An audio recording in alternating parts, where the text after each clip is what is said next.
여러분, 오늘 이야기는 여러분을 불편하게 만들 수도 있습니다.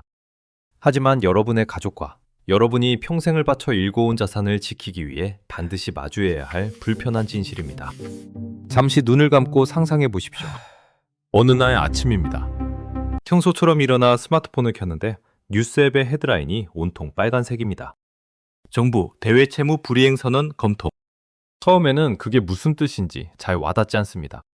나라가 빚을 못 갚는다는 건가? 설마 대한민국이? 그런데 출근길 지하철 분위기가 이상합니다. 사람들이 모두 심각한 표정으로 폰만 보고 있고 곳곳에서 누군가에게 다급하게 전화를 거는 고성들이 들립니다. 불안한 마음에 은행 앱을 켭니다. 로그인 로딩 시간이 평소보다 깁니다. 1분, 2분. 뱅글뱅글 돌아가는 로딩 화면. 겨우 접속됐나 싶더니 팝업 창이 뜹니다. 현재 접속자 폭주로 인해 서비스 이용이 지연되고 있습니다. 대기 인원 35만 4,890명. 등줄기에 식은땀이 흐릅니다. 내 예금 3억 원. 내 전세 보증금. 회사에 도착했지만 일은 손에 잡히지 않습니다. 점심시간 식당에 갔더니 사장님이 종이를 붙이고 있습니다. 카드 안 받습니다. 현금만 받습니다. 달러 환영. 편의점 매대는 이미 비어 있습니다. 생수와 라면을 사르는 사람들이 몸싸움을 벌입니다. 이것이 과장된 영화 속 장면 같나요? 1997년 서울, 2015년 아테네, 2022년 스리랑카, 그리고 지금 이 순간에도 베네수엘라와 아르헨티나 어딘가에서 벌어지고 있는 리얼리티입니다. 우리는 뇌과학적으로 정상성 편향이라는 착각 속에 살고 있습니다. 어제 별일 없었으니 오늘도 별일 없을 거야. 우리나라는 선진국이잖아. 하지만 경제학적 관점에서 국가는 불멸의 존재가 아닙니다. 국가는 거대한 신용법인일 뿐이며 그 신용이 깨지는 순간 그 나라의 화폐는 잉크 묻은 종이 조각으로 전락합니다. 오늘 영상은 공포를 조장하려는 음모론이 아닙니다. 감정을 싹 걷어내고 철저하게 경제학 원론과 역사적 데이터만 가지고 시뮬레이션을 돌려보겠습니다. 국가가 흔들릴 때 내 통장의 운명은 정확히 어떻게 되는지, 그리고 99%가 몰락할 때 불을 거머쥔 1%는 도대체 무엇을 준비했는지 파헤쳐드립니다. 본격적인 분석에 앞서 용어부터 정확히 짚고 넘어갑시다. 흔히 나라가 망했다라고 표현하지만 국제법상 국가가 기업처럼 파산해서 사라지는 경우는 극히 드뭅니다. 우리가 걱정해야 할 상황은 크게 두 가지입니다. 첫째, 모라토리엄입니다.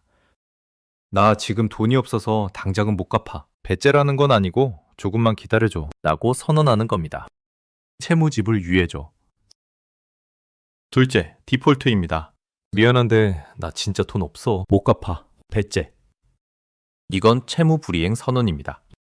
1997년 대한민국 IMF 사태는 엄밀히 말하면 유동성 위기였습니다. 흑자 부도라고도 하죠. 기업이나 나라는 멀쩡한데 당장 결제할 달러가 바닥나서 부도 위기에 몰린 겁니다. 반면 최근 스리랑카나 레바논 같은 경우는 진짜 갚을 능력이 없어서 디폴트를 선언했습니다. 어떤 경우든 결론은 비슷합니다. 국가 신용 등급의 추락, 그리고 자국 화폐 가치의 폭락. 이제부터 이 두 가지가 여러분의 자산을 어떻게 타격하는지 부문별로 뜯어보겠습니다. 많은 분이 가장 궁금해하고 두려워하는 것. 은행이 망하면 내 예금은 어떻게 되나? 유튜브에 보면 은행 셔터 내려가고 돈 다 떼인다 라고 겁주는 영상이 많은데 팩트체크 들어갑니다. 결론부터 말씀드리면 여러분의 예금 액면가는 보전될 확률이 매우 높습니다. 하지만 안심하지 마십시오. 이것이 가장 큰 함정입니다. 현대 금융 시스템은 부분 지급 준비 제도 위에 서 있습니다. 여러분이 은행에 1억 원을 맡기면 은행은 그 돈을 금고에 넣어두지 않습니다. 지급 준비율 약 7% 내외에 해당하는 수백만 원만 남기고 나머지 9천여만 원은 기업이나 다른 사람에게 대출해 줍니다. 즉, 모든 예금자가 동시에 돈을 찾으러 오면 은행은 줄 돈이 없습니다. 물리적으로 불가능합니다. 국가 위기 시에는 정부가 개입합니다. 예금자 여러분, 동요하지 마십시오. 정부가 보존합니다. 현재 한국은 예금자 보호법에 따라 1인당 5천만 원까지 보호됩니다. 곧 1억 원 상향 논의 중이죠. 그런데 은행 하나가 아니라 은행 시스템 전체가 위기라면요? 예금보험공사의 기금만으로는 택도 없습니다. 이때 정부가 쓸 수 있는 유일한 카드는 발권력 동원입니다. 중앙은행 윤정기를 돌려서 돈을 찍어내고 그 돈으로 여러분의 예금을 돌려줍니다. 자, 여러분은 5천만 원을 무사히 돌려받았습니다. 그런데 그 사이에 시중의 통화량이 폭증했습니다. 어제 5천만 원으로 중형차 한 대를 살 수 있었다면 돈을 돌려받은 오늘 그 돈으로는 오토바이 한 대, 아니 자전거 한 대밖에 못 살 수도 있습니다. 이것이 경제학에서 말하는 명목가치 숫자와 실질가치 구매력의 괴리입니다. 은행은 여러분의 돈을 떼어먹지 않습니다. 다만 여러분이 돌려받을 돈을 쓰레기로 만들어서 돌려줄 뿐입니다. 이 과정이 극단으로 치닫는 현상, 바로 하이퍼인플레이션입니다. 교과서에 나오는 먼 옛날 이야기가 아닙니다. 1923년 독일 바이마르 공화국, 당시 사람들은 식당에 가면 밥을 먹기 전에 밥값부터 지불했습니다. 밥을 먹는 그 30분 사이에 가격이 오를까 봐요. 아이들은 돈 뭉치를 장난감 블록처럼 쌓고 놀았습니다. 장작을 사서 불을 피우는 것보다 지폐를 태우는 게 더 싸게 먹혔으니까요. 2008년 짐바브웨. 100조 짐바브웨 달러 지폐 한 장이 발행되었습니다. 이 100조 원으로 무엇을 살 수 있었을까요? 집? 차? 아니요. 계란 3개를 샀습니다. 버스를 타려면 돈 뭉치를 벽돌처럼 들고 타야 했습니다. 이게 왜 발생할까요? 화폐 유통 속도 때문입니다. 사람들이 돈을 믿지 못하게 되면 돈이 들어오는 즉시 물건으로 바꾸려고 합니다. 내일이면 이 돈 가치가 반토막 날 거야. 당장 쌀이라도 사자. 너도 나도 물건을 사려고 하니 물가는 더 폭등하고 화폐 가치는 더 빨리 떨어지는 악순환. 이걸 인플레이션 스파이럴이라고 합니다. 최근 피르키예나 아르헨티나를 보십시오. 연간 물가 상승률이 50%, 100%를 넘나듭니다. 국가 부도 상황에서 여러분이 쥐고 있는 원화 현금은 자산이 아니라 녹아내리는 얼음입니다. 자, 이제 대한민국 국민 자산의 70%가 묶여있는 부동산 이야기입니다. 많은 분이 화폐 가치가 떨어지면 실물 자산인 부동산 가격은 오르니 해지가 된다고 믿습니다. 장기적으로는 맞는 말입니다. 하지만 위기가 터지는 그 순간에는 정반대의 지옥도가 펼쳐집니다. 특히 한국에는 전 세계 어디에도 없는 전세제도라는 시한폭탄이 있습니다. 경제학적으로 전세금은 집주인이 세입자에게 빌린 무이자 사적 채무입니다. 한국 부동산 시장은 이 빚을 지렛대 삼아 쌓아 올린 거대한 탑입니다. 국가 신용도가 떨어지면 외국인 자본이 빠져나가고 환율 방어를 위해 중앙은행은 금리를 올릴 수밖에 없습니다. IMF 때 금리가 30%까지 갔습니다. 금리가 폭등하면 전세 대출 이자가 월세보다 비싸집니다. 세입자들은 전세를 포기합니다. 집주인은 새로운 세입자를 못 구하고 기존 세입자에게 내줄 전세금도 없습니다. 이때 역전세난과 깡통전세가 도미노처럼 터집니다. 집주인은 급하게 집을 내놓습니다. 그런데 살 사람이 있을까요? 대출은 막혔고 금리는 20%고 모두가 현금이 없는 상태. 이걸 유동성 함정이라고 합니다.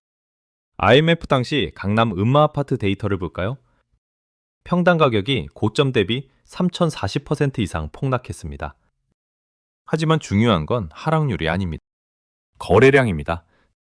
가격을 반값으로 낮춰도 사줄 사람이 없어서 팔지 못하는 공포.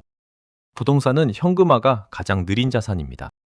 위기 상황에서 병원비가 필요하고 쌀값이 필요한데 아파트 화장실 문짝만 떼어다 팔 수는 없지 않습니까? 결국 빚을 내서 집을 산 영끌족들은 이자 부담과 원금 상환 압박을 견디지 못하고 경매로 집을 넘기게 됩니다. 부동산 불패? 평시에는 맞을지 몰라도 국가 시스템 붕괴 앞에서는 그저 팔리지 않는 콘크리트 덩어리일 뿐입니다. 지금까지 너무 암울한 이야기만 했나요? 하지만 기억하십시오. 모든 위기에는 반드시 기회가 숨어 있습니다.